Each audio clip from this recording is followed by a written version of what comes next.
Allahumma rzuqna fahman nabiyyin wa hifdzal mursalin wa ilhamal malaikatil muqarrabin. Majelis Baitul Mukmin yang saya hormati, yang Allah muliakan,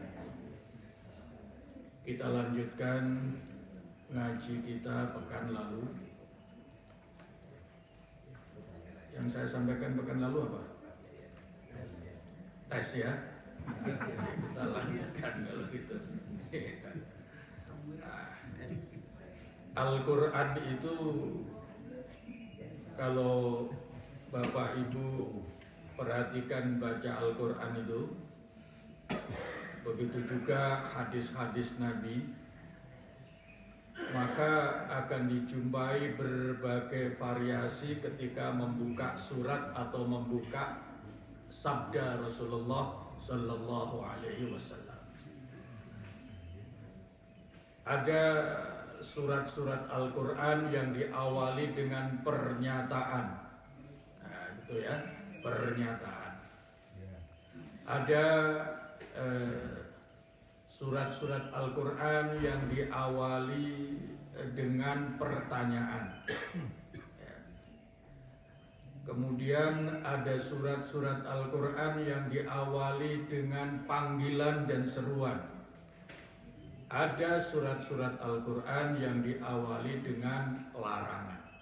Itu berbagai variasi Allah Subhanahu wa Ta'ala membuka surat-suratnya di dalam Al-Quran. Begitu juga Rasulullah Sallallahu Alaihi Wasallam. Nabi tidak selalu tiba-tiba memberikan tausiah. Tidak. Seringkali Nabi melontarkan pertanyaan. Nah, oleh karena itu ngaji juga begitu. Sekali waktu ya diawali dengan pernyataan, sekali waktu ya dengan pertanyaan, sekali waktu juga dengan seruan, sekali waktu juga dengan larangan. Itu cara-cara ngaji, ya, cara-cara ngaji. Maka pertanyaan yang layak kita sampaikan dalam pagi ini antara lain melanjutkan tes pekan lalu baru dia. Nah, ya. Kalau ibu bapak punya rumah besar, dan saya yakin rumahnya semua besar, ya. Kemudian membeli banyak barang,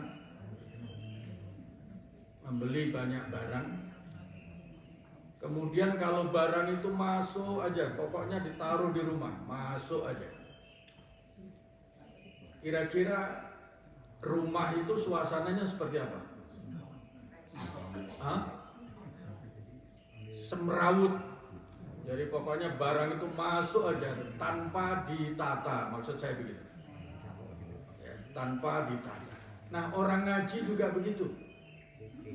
Orang ngaji itu tidak hanya seperti kemarin saya sampaikan itu, tidak hanya mempelajari ilmu, tidak hanya memahami ilmu, tidak hanya mendalami, mengamalkan, mengevaluasi, menyempurnakan. Nah, salah satunya adalah menata ilmu yang ada pada diri kita. Nah, begitu. Supaya sistematika ilmu yang sudah ada pada diri kita itu teratur. Sekarang perbandingan lagi. Meskipun punya banyak barang di rumah, pokoknya semuanya ada. Tapi kalau naruh dan natanya itu tidak teratur, kira-kira mudah nyarinya apa enggak? Jadi mau nyari apa, ketemu apa begitu? Nah ya. Ini ngaji juga begitu. Ilmu sudah banyak, kalau tidak tertata tersusun, itu bisa salah comot. Mau apa tapi yang diingat apa gitu. Salah satu contoh, tidak usah jauh-jauh tadi, waktu imam sholat, ribuan ayat semua ada di otak, semua ada di hati. Tapi sekali waktu pasti apa namanya itu? Bukan lupa ke ya, pokoknya begitulah. Jadi maunya A tapi keluarnya B. Jadi tidak matching antara yang diucapkan dengan yang dirasakan, yang dipikirkan. Jadi lidah ini tidak sepenuhnya bisa mengikuti apa yang. Jadi maunya mengungkapkan A tapi ternyata keluarnya B. Begitu. Untung ada jamaah yang pas kebetulan ayat itu hafal, maka bisa nyambung, ya, bisa nyambung. Nah, itu salah satu contoh. Jadi bukan karena tidak punya hafalan, tapi sedang tidak nyambung dan sedang tidak pas. Begitu juga punya banyak ilmu. Kalau ilmu sudah banyak dalam diri kita, kalau natanya tidak teratur, maka ketika keluar saat diperlukan bisa jadi yang keluar itu beda. Contohnya apa? Mau ke masjid, tapi ilmu yang keluar mau ke pasar. Kira-kira jadinya apa? Nah gitu ya. Masya Allah. Itu luar biasa, ya, luar biasa. Makanya kemarin saya ingatkan, kalau mau ke masjid maka ditata ilmunya. Apa yang harus muncul? Akan berangkat menuju rumah Allah Subhanahu wa ta'ala. Nah kalau sudah begitu, kalau sudah awalnya betul, benar, maka kesininya akan tertata. Oh iya, saya akan berangkat ke rumah Allah. Berangkat ke rumah Allah. Yang diingat-ingat rumahnya apa yang punya kira-kira? Nah begitu ya, itu salah satu akibat, ya, salah satu akibat pentingnya, ya, kita menata ilmu kita. Nah makanya kemarin saya sampaikan kalau sudah syahadat, nah maka yang muncul dalam diri kita harusnya ya ayyuhalladzina amanu dkhulu fis-silmi kafah. Wahai orang-orang beriman, masuklah Islam, jadilah muslim secara kafah. Jangan kalau sudah syahadat, apalagi sudah puluhan ribu baca syahadat, karena puluhan tahun sudah berislam, yang menggema dalam dirinya la ikroha fiddin, tidak ada paksaan dalam agama. Itu pasti akan melemahkan jihad di dalam menjalankan agama, mengawal kehidupan. Karena apa? Karena salah comot, dua-duanya hafal. Ya. Udkhulu fis-silmi kafah hafal, la ikroha fiddin juga hafal. Nah ini maka bisa salah comot. Itu kalau tidak tertata secara baik. Oleh karena itu tidak saja mencari ilmu, menambah ilmu dan seterusnya, tapi yang tidak kalah pentingnya adalah menata ilmu yang sudah ada pada diri kita. Supaya apa? Supaya kalau mau digunakan itu begitu tepat. Itu baru secara umum, belum lagi secara detail. Bayangkan kalau mau takbir, ini contoh sholat saja. Pentingnya ilmu dibawa setiap saat akan melakukan sesuatu. Jadi tentu ilmu yang dibawa adalah ilmu yang berkaitan dengan apa yang dilakukan. Itu namanya mengawal amal dengan ilmu, beramal sesuai ilmu, mendasari amal dengan ilmu. Jadi yang hendaknya muncul itu adalah ilmu yang berkaitan dengan apa yang akan dilakukan. Sebab kalau tidak, bisa salah. Contoh sama-sama takbir Allahu Akbar, padahal baru awal sholat, namanya takbiratul ihram. Sesudahnya apa biasanya? Iftitah. Tiba-tiba pikirannya sama-sama takbirnya takbir ruku. Setelah itu kira-kira yang dibaca apa? Allahu Akbar, subhanakallahumma. Nah, gitu kan? Itu pentingnya membawa serta ilmu setiap aktivitas yang akan dilakukan.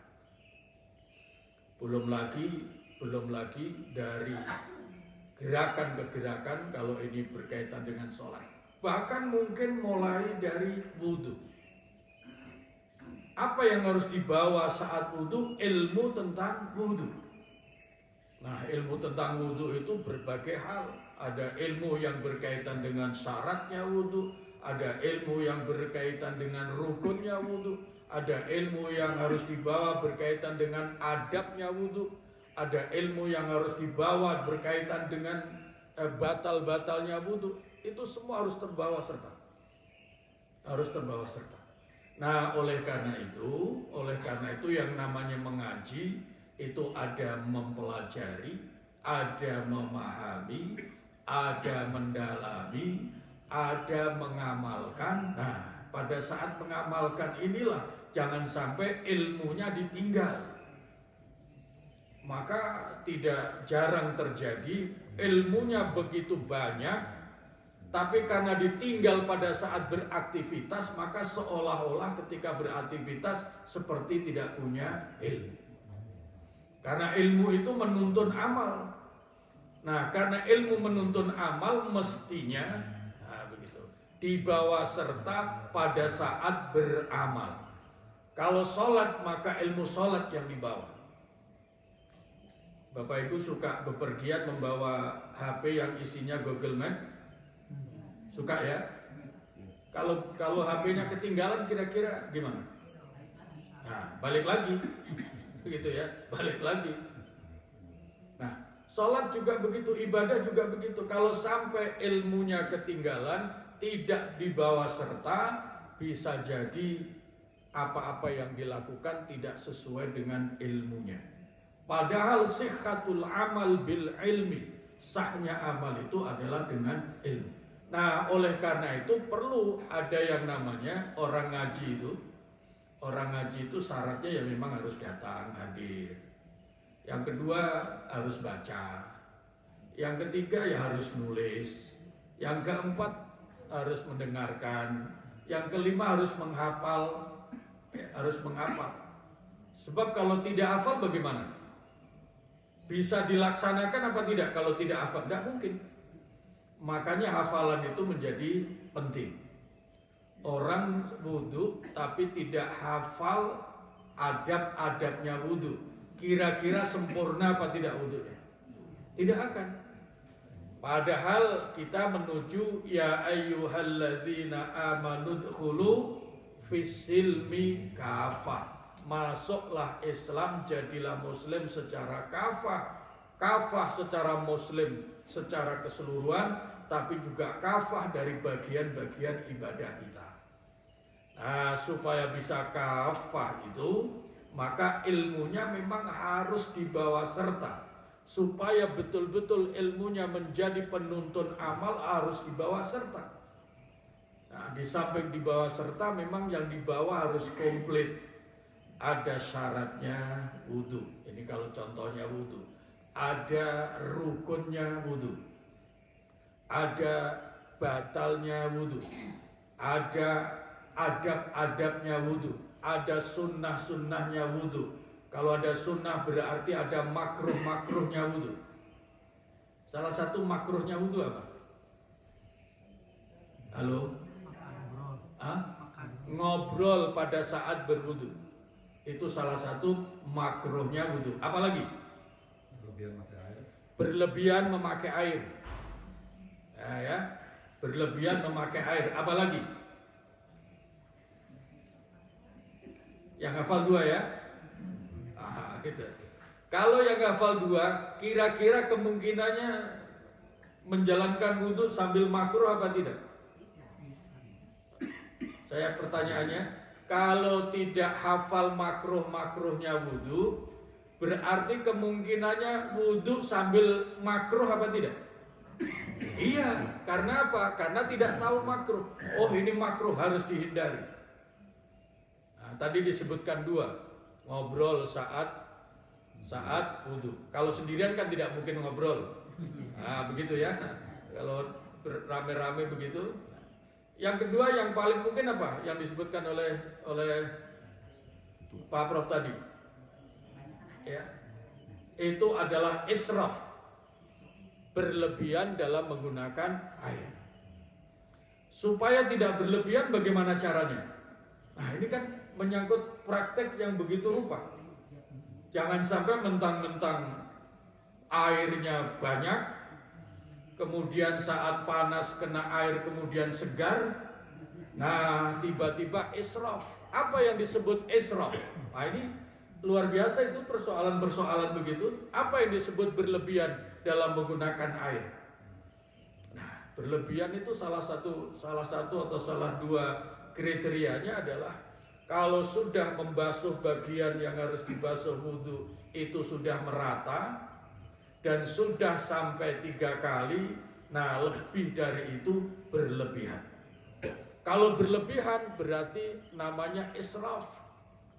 Nah, ini israf ini bisa makruh, bisa haram kalau sampai berlebihan. Karena Al-Qur'annya kan jelas, makan minum saja dilarang berlebihan, apalagi yang berkaitan dengan pelaksanaan ibadah. Apalagi kira-kira makruhnya? Mendahulukan yang kiri dibandingkan anggota wudhu yang kanan. Nah, ini bagian-bagian makruhnya wudhu.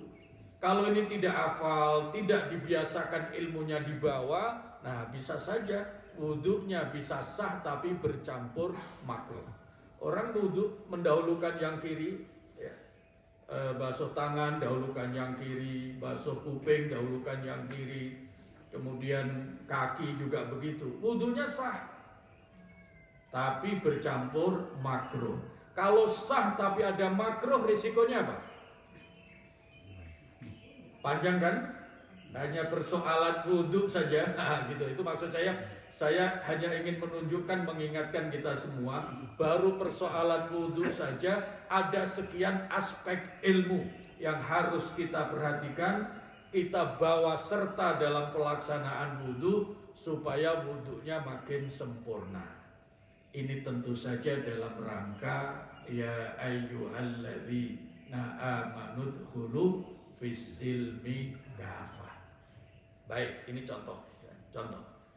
Kalau wudhunya sempurna, karena tadi ilmunya begitu komplit, ya. Syarat wudhu, rukun wudhu, sunnahnya wudhu, makruhnya wudhu, batalnya wudhu, adabnya wudhu, ada 6 hal. Kalau itu semua sudah komplit, nah kadang-kadang sudah tahu tapi tidak dijalankan. Nah, begitu ya. Sudah tahu tapi tidak dijalankan. Apa yang harus hadir di situ? Supaya yang tadi ada rukun, ada syarat, ada batal, ada makruh, ada sunnah, ada adab. Supaya itu kita terdorong semangat untuk melakukan, apa yang harus kita bawa serta saat mau wudhu? Ya, ilmunya sudah. Tapi tadi resikonya kadang-kadang sudah punya ilmu, tapi ada rasa malas, rasa enggan untuk melakukan. Apa yang harus dibawa? Semangat. Supaya semangat. Niat. Supaya niatnya muncul. Nah, ya. Nah, di sini letaknya. Saya pernah menyatakan, kalau orang bekerja itu pekerjaannya berat. Ya, pekerjaannya berat, A, B, C, D, banyak sekali. Kalau dilihat pekerjaannya ogah dan berat apa enggak? Berat. Tapi kalau dilihat kira-kira hasilnya dari bekerja itu akan dapat apa? Akan dapat uang, akan dapat bonus, akan dapat segala macam. Kira-kira semangatnya muncul apa tidak? Muncul. Ya, ngantuk-ngantuk juga berangkat. Pilek-pilek juga berangkat. Dan seterusnya. Nah, inilah yang pentingnya. Maka ketika wudhu ada rasa enggan, ini rada dingin, dan segala macam. Kemudian ketika membasuh tangan ya sudah, pokoknya asal rata dan seterusnya. Nah, pada saat ada rasa seperti itu, kemalasan adalah salah satu hambatan tidak sempurnanya ibadah, maka tadi bukan sekedar niat, tapi ilmunya memang harus hadir untuk memberikan semangat apa yang akan diperoleh di balik kesempurnaan wudhu. Nah, disinilah ketemu. Rasulullah Shallallahu Alaihi Wasallam kan pernah mengingatkan kita, barang siapa yang menyempurnakan wudhunya, maka dosa-dosanya berguguran bersamaan dengan aliran air wudhu sampai tidak ada yang tertinggal, termasuk dosa-dosa seandainya kotoran-kotoran itu misalkan ada di bawah kuku yang sangat-sangat tidak tampak, semua bersih. Itu gambaran hikmahnya wudhu dari ampunan dosa yang Allah berikan. Nah, maka ilmunya datang, ilmunya dibawa serta, ya, ilmunya dibawa serta. Ketika mau wudhu, ini masih contoh tentang wudhu, pentingnya menata ilmu sekaligus supaya dibawa serta setiap beraktivitas. Bapak Ibu, kalau mau wudhu apa yang ada di benaknya? Apa? Untuk apa wudhu? Nah ya, di situ. Untuk apa wudhu? Nah, ini kaitannya wudhu merupakan syarat sahnya sholat. Berarti supaya sholatnya sah. Yang kedua apa? Nah tadi, tidak sekedar untuk sahnya sholat, tapi wudhu merupakan jalan untuk mendapatkan ampunan Allah Subhanahu wa Ta'ala. Nah, supaya diampuni ya memang syaratnya harus sempurna. Maka Nabi mengatakan asbighil wudhu, sempurnakan wudhu kalian. Kalau yang begini ini tidak dibawa serta, ya, saat ngaji memang sudah hafal, tapi ketika wudhu tidak dibawa serta, ini namanya sama dengan orang bepergian, tapi HP yang isinya ada Google Map tertinggal juga. Kira-kira sampai ke tujuan apa tidak? Kalaulah sampai ke tujuan itu dengan susah payah, bisa jadi belok-belok tidak sampai ke tujuan. Mendingan kalau isi solar bensin mobilnya cukup. Kalau belok-belok karena salah jalan, isi solarnya mepet, akhirnya apa? Kehabisan bahan bakar di jalan. Sampai enggak ke tujuan? Tidak akan sampai. Nah, ini pentingnya menata ilmu, ya, menata ilmu sekaligus supaya kalau ilmunya sudah tertata sedemikian rupa, maka mudah, ngambilnya mudah setiap saat diperlukan. Jangan sampai salah ngambil ilmu tidak sesuai dengan apa yang akan dilakukan, maka bisa jadi salah atau minimal melakukan pelanggaran juga tidak terasa. Sampai di sini ada pertanyaan. Ini belum tes loh ya. Ini baru wawasan ya, baru wawasan. Pentingnya menata ilmu supaya ketika menjalankan sesuatu ilmunya terbawa serta. Kalau itu sudah dibawa serta, insya Allah ibadahnya akan semakin baik. Pak Prof, silakan. Assalamualaikum. Waalaikumsalam warahmatullahi wabarakatuh. Agak melenceng dikit. Ya. Ilmu dulu apa adab dulu? Nah, pertanyaannya ilmu dulu apa adab dulu? Ya. Ilmu dulu apa adab dulu? Orang dikatakan beradab apabila apa? Hah? Ya. Orang dikatakan beradab manakala perilakunya sesuai dengan ilmu. Jadi ilmu dulu apa adab dulu? Ya, ya. Tapi orang ngaji juga harus ada pakai adab. Ya. Biar Bapak Ibu bingung. Jadi kalau orang dikatakan beradab, berakhlak, beretika, manakala perilakunya sesuai dengan nilai-nilai yang seharusnya berlaku. Ya. Kalau istilahnya mereka itu mungkin orang yang berintegritas lah. Jadi itu perilakunya sesuai dengan norma dan nilai yang berlaku. Ada istilah adab perilaku. Nah, orang dikatakan berintegritas atau orang yang beradab manakala perilakunya pada saat itu sesuai dengan norma dan nilai-nilai yang seharusnya berlaku. Nah, maka kalau dilihat dari aspek sininya, maka ilmunya harus lebih dulu termasuk ilmu tentang adab supaya bisa pas. Tapi ketika orang mencari ilmu yang dipelajari adalah adab, saat mencari ilmu juga sudah harus mempraktekkan adab-adab mencari ilmu. Nah, begitu. Jadi kalau begitu mana yang lebih dulu? Nah, ya, kalau begitu mana yang lebih dulu? Saya juga belum tanya kepada Pak Prof. Kenapa pertanyaannya dulu mana? Dulu mana adab apa ilmu? Begitu. Dalam waktu bersamaan itu adab lebih dulu dibandingkan ilmu, tapi dalam waktu yang lain ilmu harus lebih dulu daripada adab. Nah, oleh karena itu para ulama-ulama Islam itu luar biasa.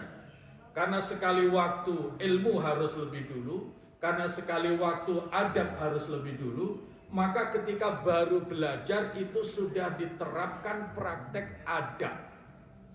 Nah, begitu. Salah satunya ini kalau dalam makanya dalam kalangan masyarakat muslim, utamanya di kalangan pesantren, itu ada namanya kitab Ta'limul Muta'allim.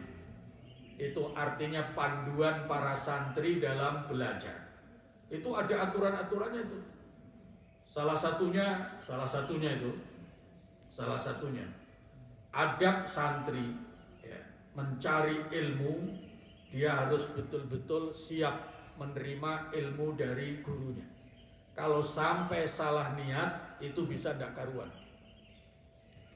Dan adab-adab ini disusun berdasarkan antara lain hadis-hadis Rasulullah Sallallahu Alaihi Wasallam.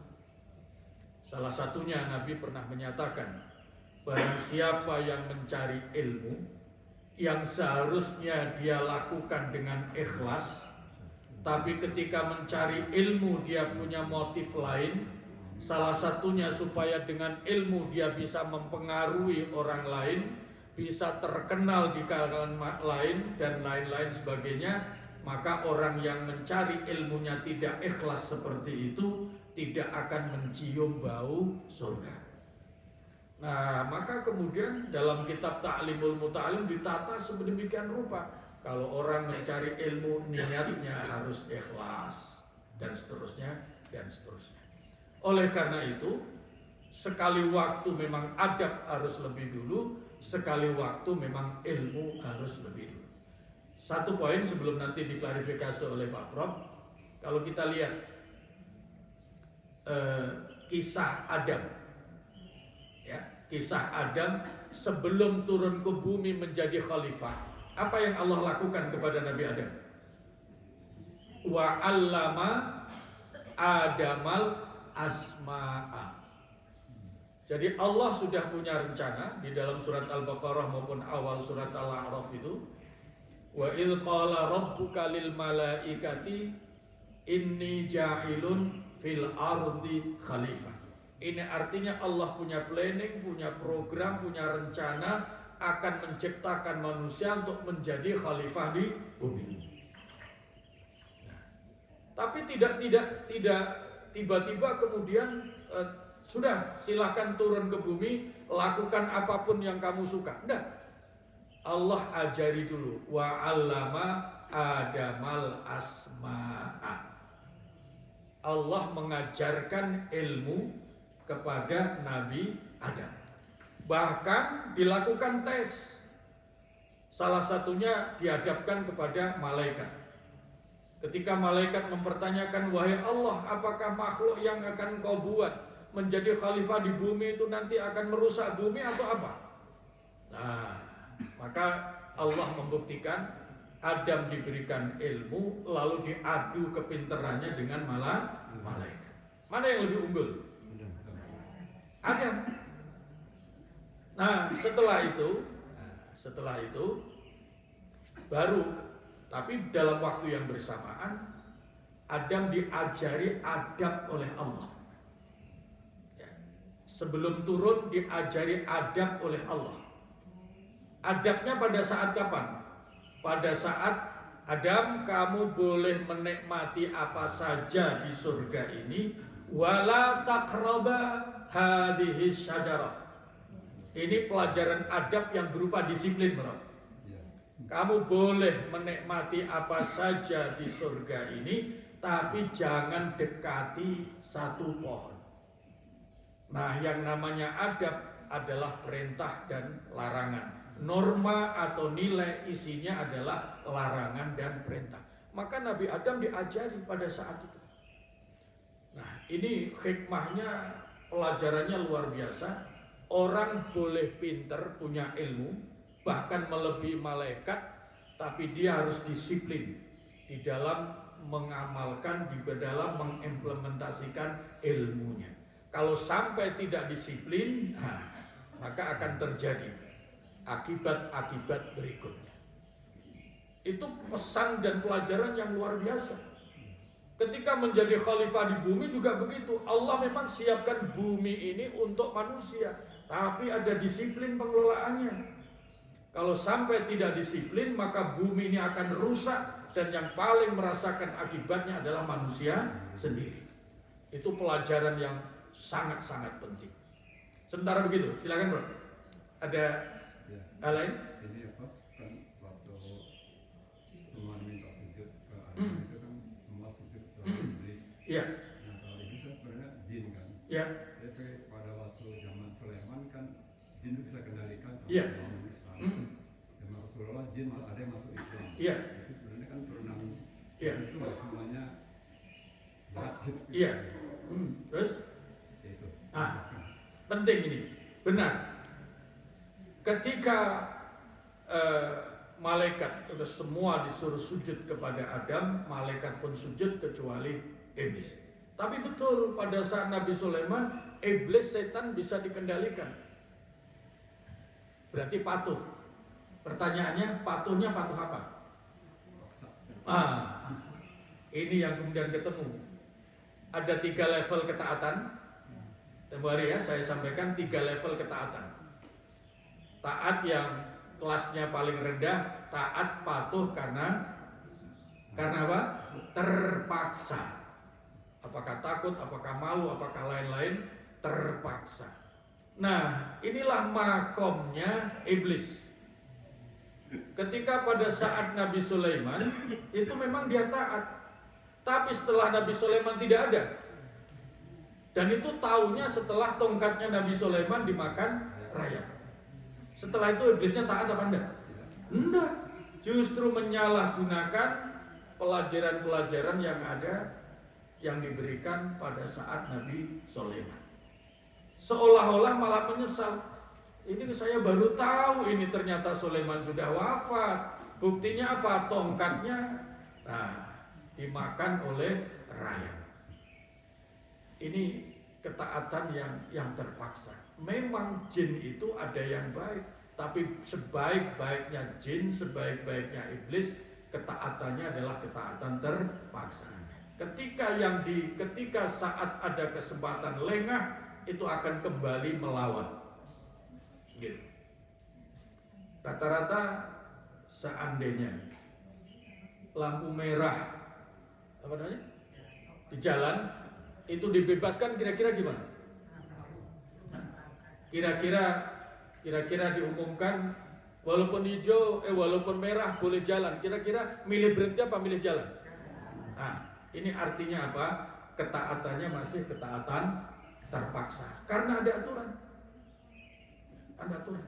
Justru ada aturan hukum itu karena ada kecenderungan pelanggar. Nah, yang kedua, kepatuhannya adalah kepatuhan yang sudah berdasarkan kesadaran. Boleh juga ketaatan transaksional. Tapi ini lumayan. Ya. lumayan ketaatan transaksional itu. Saya mau tahajud, biar apa? Biar doanya makbul. Kira-kira doanya yang paling banyak apa di situ?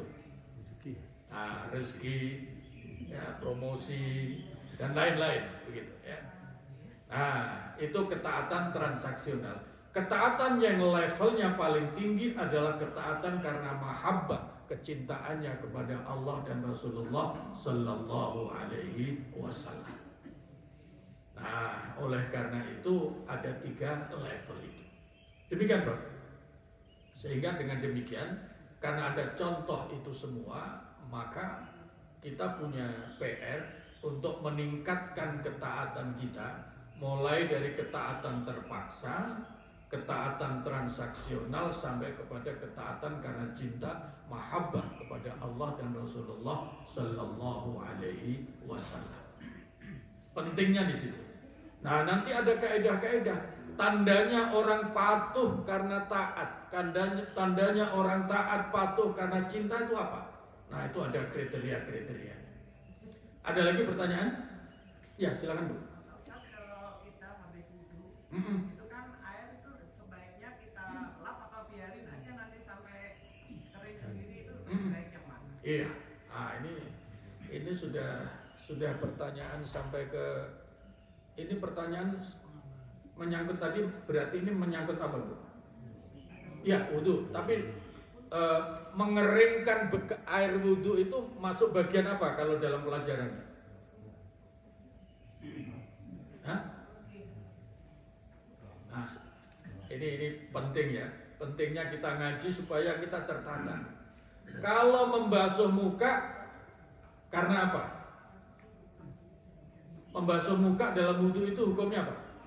Wajib. Kenapa?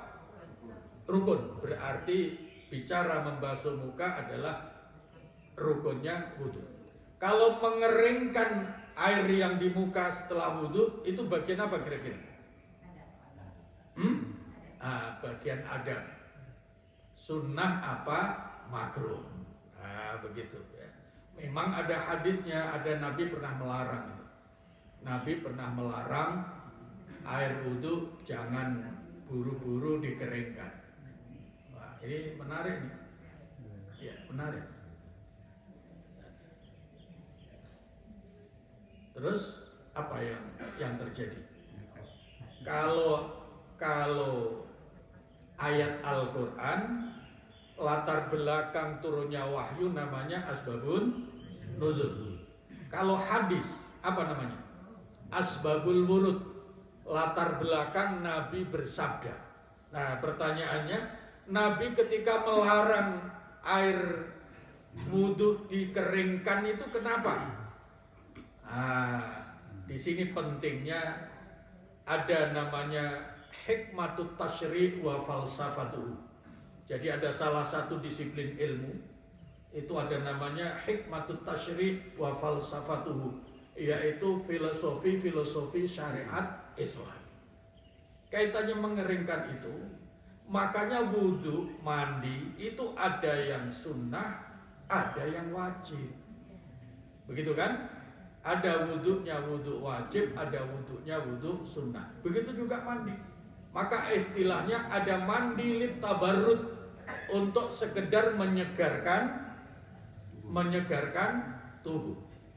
Nah, Nabi melarang buru-buru mengeringkan air wudhu karena posisinya sedang saat sangat panas. Karena adanya di daerah sangat panas. Itu salah satu yang menjadi kenapa pemikiran ulama menyimpulkan pantes karena suasananya panas, supaya kesegarannya itu relatif tahan, maka dilarang dikeringkan. Tapi sekarang persoalannya ketika tidak dikeringkan ada akibat apa kira-kira? Ada netes, ada macam-macam. Kemudian nempel di mukena. Kalau tidak segera kering, kira-kira aromanya gimana? aromanya bisa bau. Nah, kalau sudah sampai di sini, boleh nggak orang ketika sholat apalagi mau berjamaah, dia membawa aroma, mohon maaf, yang tidak sedap? Boleh tidak? Tidak boleh. Nabi melarang. Siapa yang tadi habis makan, kalau sekarang bahasanya ya sekitar makanan itulah. Itu dilarang loh. Jangan mendekati masjid kami. Kalau yang sebelumnya makan-makan yang menimbulkan aroma tidak baik. Nah, dari sinilah kemudian ada hukum kias, analogi. Ya. Nah, analoginya apa? Analoginya karena Nabi pernah melarang ketika mau sholat apalagi berjamaah, dilarang sampai punya aroma yang mengganggu yang lain, maka akibat wudhu pun kalau sampai itu bisa terjadi begitu, maka harus dihilangkan. Oleh karena itu, pada saat kita mengeringkan air wudhu atau membiarkan, maka niatnya yang harus dibawa. Apa motivasinya? Nah, disinilah kembali kepada awal tadi, ilmu ini harus dibawa secara detail. Makin sempurna ilmu yang dibawa dalam ibadah, maka kemungkinannya ibadah itu akan sangat clear, akan sangat sempurna. Nah, jadi kalau begitu tidak ada satu hukum. Sekali waktu mungkin makruh, tapi sekali waktu justru mungkin harus. Nah, disinilah ada kaidah fikih. Ada kaidah fikih yang berbunyi al-hukmu yaduru ma'a illatihi wujudan wa adaman. Hukum itu bisa berubah sewaktu-waktu sesuai dengan situasi dan kondisi. Yang penting tidak sampai melahirkan dosa. Nah, begitu. Jadi merubah keadaan, berubahnya situasi lalu diikuti perubahan hukum itu boleh terjadi. Kaidahnya begitu. Sepanjang perubahan itu tidak kemudian sampai melahirkan dosa. Nah, melahirkan dosa. Paham Bu ya? Nah, jadi sekali waktu boleh. Sekali waktu kita mengeringkan karena ada motivasi tertentu. Jangan sampai misalnya di masjid ya, air muka masih basah, kemudian sholat, airnya netes semua di karpetnya seperti ini, airnya menyerap ke dalam, lama-lama kira-kira apa? Nah, begitu kan? Lama-lama bau. Ini artinya apa? Melahirkan makruh juga kira-kira. Maka melakukan sesuatu yang sepertinya meninggalkan sunnah, tapi kalau itu tujuannya juga supaya tidak datang makruh yang lain, itu juga bagian dari sunnah. Nah, kembali lagi, makin teliti, makin komplit, makin sistematis ilmu kita tentang satu amal tertentu akan makin luar biasa menuju udkhulu fis silmi kafah. Pertanyaannya, kalau begitu ngajinya masih perlu banyak ngaji apa enggak kalau begini nih? Gitu ya. Kalau model begini nih ngajinya Masya Allah. Belum lagi soal cakupan secara kuantitatif ilmu ya. Secara kuantitatif mungkin sudah banyak. Nah, tapi persoalannya bagaimana kualifikasinya, kualitasnya. Kalau itu sudah, bagaimana sistematikanya? Kalau itu sudah, bagaimana strategi menggunakannya? Kan itu semua ilmu.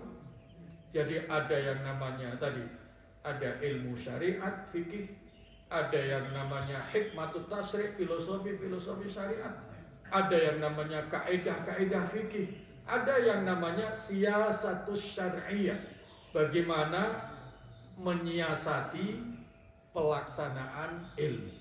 Ya, siyasatus syar'iyyah. Jadi ada teknik-teknik tertentu supaya melaksanakan ilmu itu bisa secara efektif. Dan ini diajarkan oleh Rasulullah Shallallahu Alaihi Wasallam. Salah satu contoh, lakukan tahajud walaupun hanya 1 rakaat misalnya. Ini artinya apa? Artinya kalau ilmu itu kita tahu, kalau begitu jam 4 kurang 5 menit bisa tahajud apa enggak?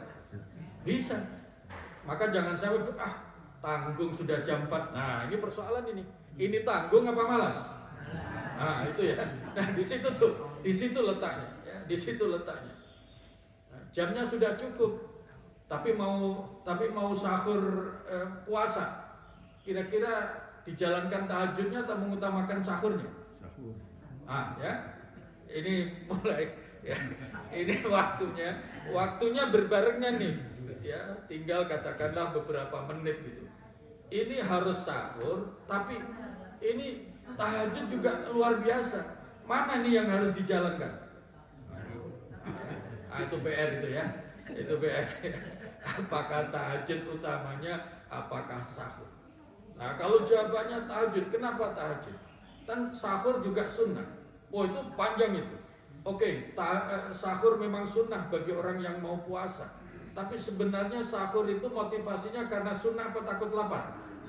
Nah, persoalan itu. Itu sudah persoalan itu ya. Coba bayangkan meninggalkan tahajud demi sahur, ternyata sahurnya itu karena takut lapar. Masya Allah, tidak imbang banget itu. Tidak imbang. Ini pentingnya mensistematikan ilmu kita. Ini namanya siasatus syariah. Bagaimana teknik-teknik aplikasi syariat kita supaya ilmu itu betul-betul aplikatif dan membawa maksimalnya ibadah kita. Nanti kita lanjutkan pada pertemuan yang akan datang. Bismillahirrahmanirrahim. Allahumma anfa'na bima 'allamtana wa 'allimna ma yanfa'una wa zidna 'ilma. Alhamdulillahi 'ala kulli hal wa na'udzu billahi min hali ahli nar. Rabbana atina fid dunya hasanah wa fil akhirati hasanah wa qina 'adzaban nar. Walhamdulillahi rabbil alamin. Wassalamualaikum warahmatullahi